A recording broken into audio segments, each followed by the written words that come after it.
Getting a soil test is one of the best things you can do for the health of your lawn and landscape and all the plants in your garden.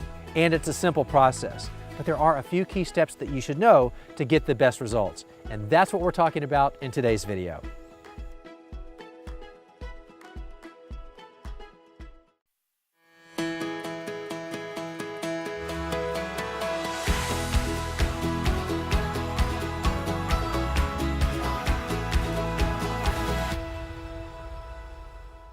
So what's involved in having your soil tested?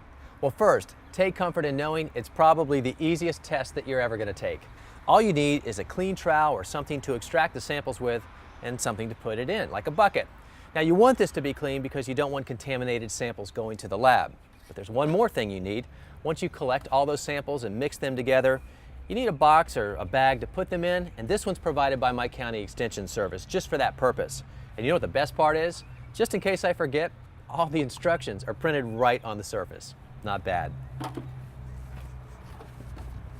The first step is to know what is or will be growing in the area that you want to have tested. For example, a vegetable garden. You want to take all your samples from just the vegetable growing area. And if it's a lawn you want to have tested, take all your samples from just that area. And perennials, same thing applies. The point is that edibles have a preferred growing environment, lawns may have a different preference, and perennials a third preference. So if you want the best analysis for the area that you're having tested, you don't want to blend the samples from one area to the next. Around the plot in question, randomly collect a dozen or more soil cores or slices to a depth of about 4 to 6 inches. Crush and thoroughly mix the cores in a clean plastic bag or bucket while making sure to discard the rocks, sticks, and debris if possible. Complete the information on the box using a permanent marker. Insert the blended soil samples up to the fill line and secure the box.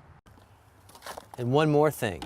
Because this whole process can take quite a while, you don't want to wait until the last second to get your results back. Especially if you're going to make some amendments to your soil, you need time for all of that to happen.